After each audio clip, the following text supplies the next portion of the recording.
السلام علیکم ورحمۃ اللہ وبرکاتہ۔ محترم ناظرین، جیسا کہ آپ حضرات کو معلوم ہے کہ 6 صفات کے اوپر بات چل رہی ہے۔ الحمدللہ اب تک 2 صفت تو بیان ہو چکی ہیں، ایمان اور نماز، اور آج الحمدللہ تیسری صفت ہم بیان کرنے کے لیے جا رہے ہیں، یعنی علم اور ذکر۔ اللہ سے دعا ہے کہ اللہ مجھے بھی اور آپ کو بھی عمل کی توفیق عطا فرمائے۔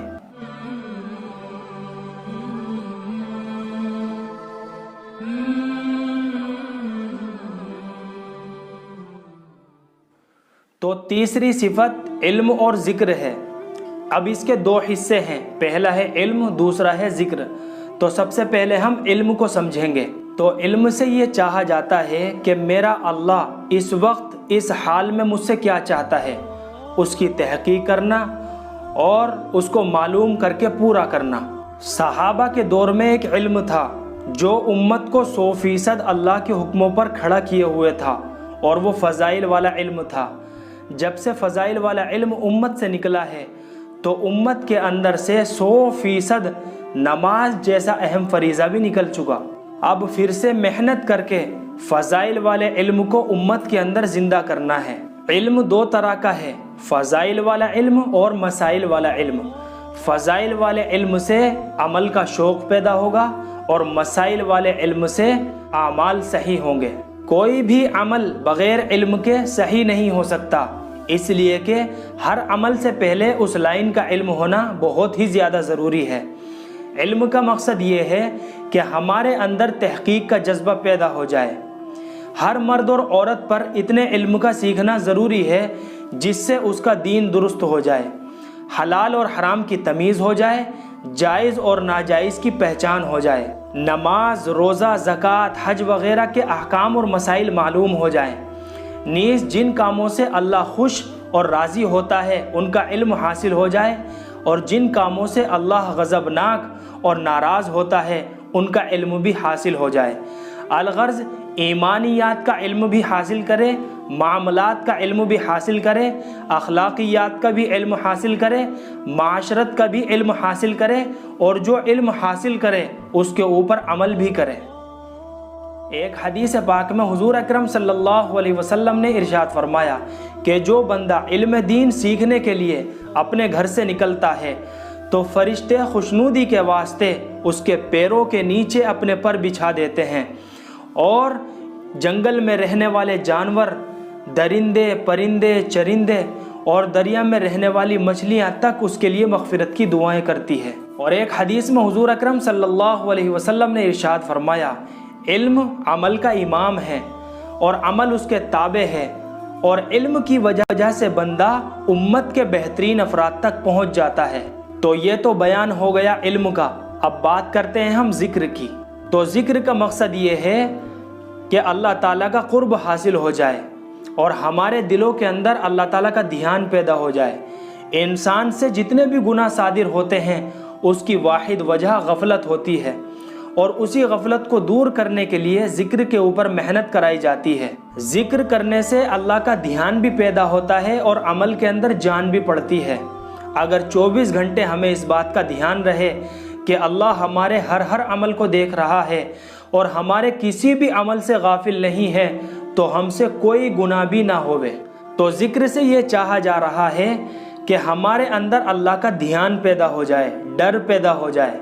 مخلوق کی مشغولی چاہے جائز یا حلال ہی کیوں نہ ہو لیکن دل پر اثر ضرور کرتی ہے، اور اس اثر کا نام غفلت ہے، اور اس غفلت کو دور کرنے کے لیے اللہ کے ذکر کی ضرورت ہوتی ہے۔ ہر چیز کو صاف کرنے کے لیے کوئی نہ کوئی چیز ضرور ہوتی ہے، جیسے کپڑے اور بدن کو صاف کرنے کے لیے صابن کی ضرورت ہوتی ہے، اور لوہے کے زنگ کو دور کرنے کے لیے آگ کی بھٹی کی ضرورت ہوتی ہے۔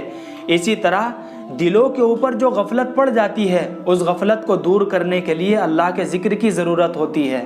ایک صحابی نے حضور اکرم صلی اللہ علیہ وسلم سے ارشاد فرمایا کہ اے اللہ کے رسول صلی اللہ علیہ وسلم، احکام تو شریعت کے بہت ہیں اور جن کے اوپر عمل کرنا بھی ضروری ہے، لیکن آپ مجھے کوئی ایسا عمل بتا دیجئے جس کے اوپر میں عمل پیرا ہو جاؤں، عمل کرنے لگوں۔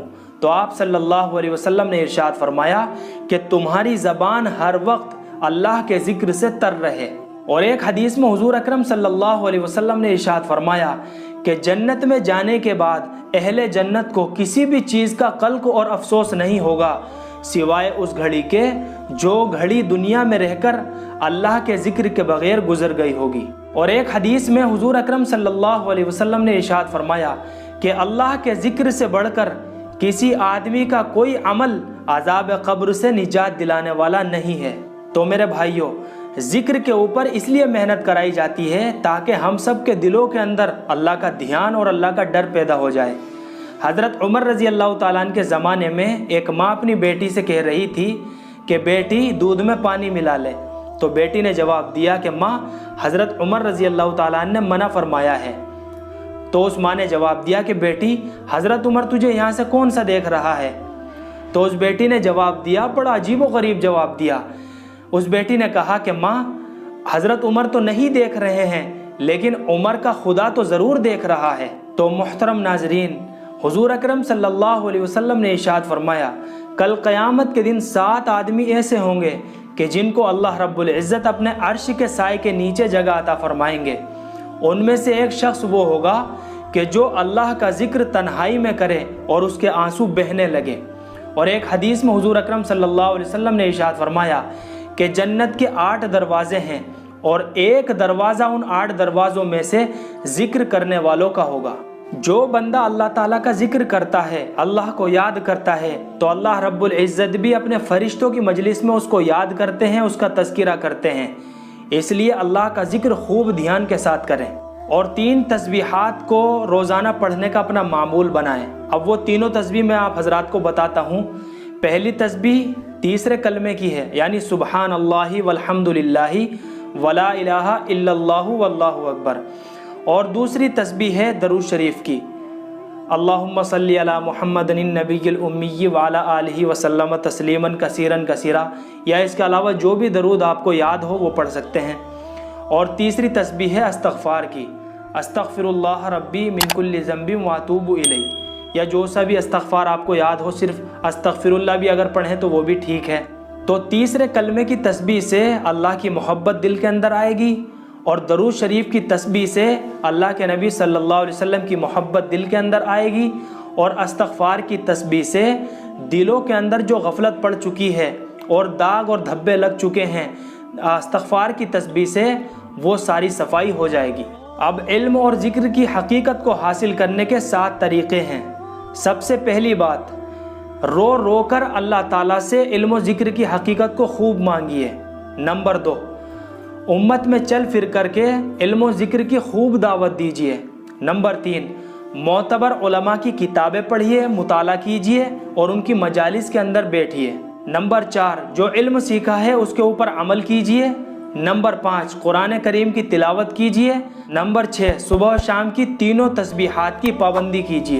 نمبر 7، صبح اور شام کی تسبیحات کو قبل رخ بیٹھ کر معنی کو سمجھ کر اللہ کے دھیان کے ساتھ پابندی کے ساتھ پڑھیں۔ تو ناظرین، اللہ سے دعا ہے کہ اللہ رب العزت ہم سب کو ان باتوں پر عمل کرنے کی توفیق عطا فرمائے۔